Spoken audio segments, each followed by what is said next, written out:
पर्यावरण हमारे जीवन के लिए बहुत महत्वपूर्ण है, क्योंकि हमारे कई जीवित जीव जंतु जो हैं वो पर्यावरण पर निर्भर है।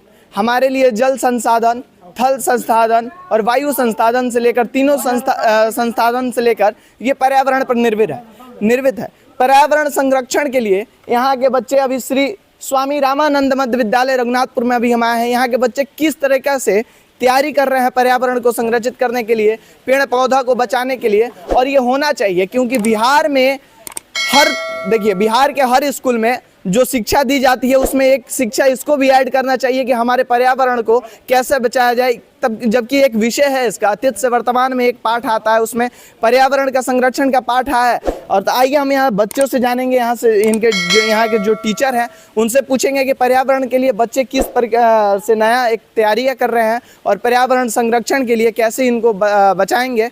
तब सबसे पहले आइए हम बच्चों को दिखाते हैं और अभी हम बात करेंगे। सबसे पहले सर स्वागत है आपको भारतीय खबरों में। नाम क्या पड़ेगा?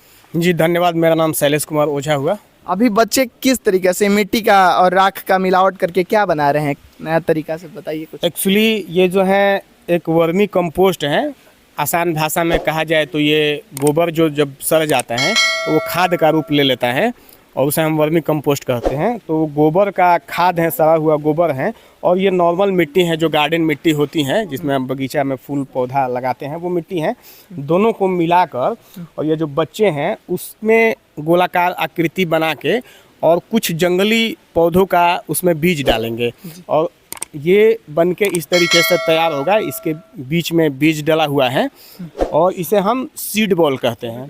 तो उसका फ़ायदा ये होगा कि जब बच्चे ये सीड बॉल तैयार करेंगे, अभी गर्मियों की छुट्टी में ये अपने मामा गांव, नाना कहीं पर भी कहीं घूमने जाते हैं, तो जहाँ भी पौधे कम हैं रास्ते में ये सीड बॉल फेंकते चले जाएंगे। बच्चे खेल खेल में इसे फेंकते चले जाएंगे और उसका फ़ायदा ये होगा कि ये एक तरीके से ये मतलब सीड बॉल जो है एक तरीके से भूमि है। और ये जब मानसून आएगा, बारिश की पहली बूंद जब इस पर पड़ेगी तो इसमें से कोपल निकलकर वो बड़ा वृक्ष का रूप लेगा और ऐसे जहाँ तहाँ जंगल तैयार होगा, जिससे हमारा पर्यावरण संरक्षित होगा और सबको ऑक्सीजन का लाभ मिलेगा।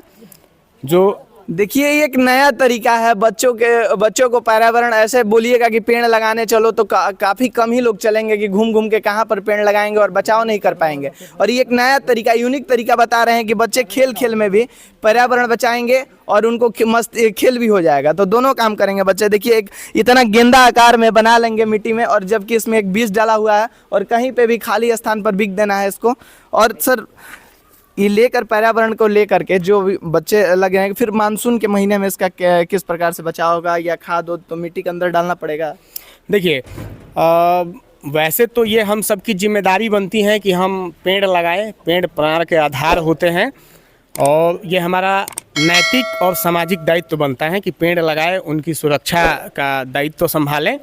ये सीड बॉल वाला जो कंसेप्ट है वो मतलब सघन वन श्रेणी का वृक्षारोपण करने की श्रेणी में ये आता है। जैसे आप देखते होंगे, कहीं भी जाते होंगे तो जंगल लगे होते हैं, तो ये उस टाइप का है कि कहीं भी हम ये सीड बॉल फेंकते चले जाएंगे और पौधे उगेंगे। उसमें से कुछ पौधे नष्ट भी होंगे, लेकिन अगर कुछ भी बच जाते हैं तो ये हम लोगों के लिए मतलब बहुत बड़ी बात है।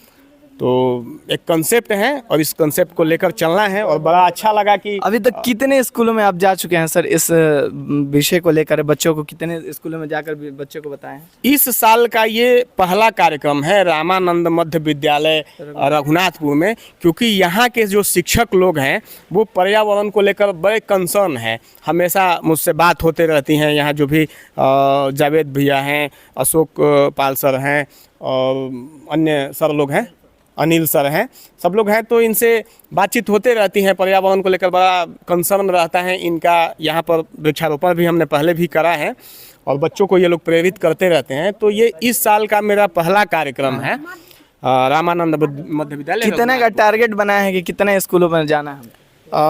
ये संख्या निर्धारित नहीं है, मतलब बढ़ते चले जाना है, जितना हो जाए वो कम ही है। क्योंकि आप देख रहे हैं ये अप्रैल का महीना है और इस अप्रैल के महीना में 40+ टेम्परेचर पार हो जाना अपने आप में दुर्भाग्यपूर्ण है।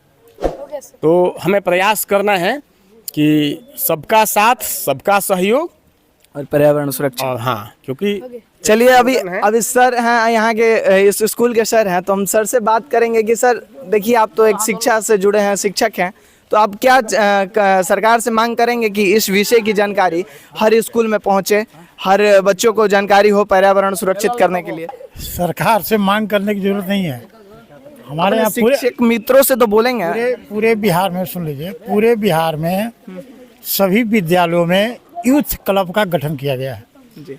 और इस यूथ क्लब का गठन किया गया है और इसके लिए सरकार ने सहयोग राशि भेजा है। कैमरा जरा सा दिखाइए, गार्डन जो बना है देखिए वो सरकार के प्लानिंग में है कि वृक्षारोपण और सब्जी का मार्केटिंग हो, बागवानी हो, ये प्लानिंग शुरू हो गया इस साल से। अच्छा। इसके लिए सभी विद्यालयों में बच्चों को खुरपी, आपको हंसुआ, गईता, ये सब सामान भी भेजा गया है, गमला वगैरह सब भेजा गया है ताकि स्कूल को हरा भरा बनाया जाए। और संजोग देखिए कि इसी साल सरकार ने यह डिसीजन लिया, शुरुआत किया, और हम लोगों को जानकारी हुई कि भी पर्यावरणविद हैं ओझा जी, तो हम लोगों ने इनको कहा कि कुछ कीजिए मेरे यहाँ भी। तो इन्होंने कहा कि ऐसा ऐसा मेरे यहाँ प्रोग्राम है और मेरे यहाँ से देखिए जगह भी ज़्यादा है, तो इस हरियाली अभियान में इनका और हमारा सरकार का जो हरियाली अभियान है, दोनों संजोग से जुड़ गया और आज से इसकी शुरुआत हुई है।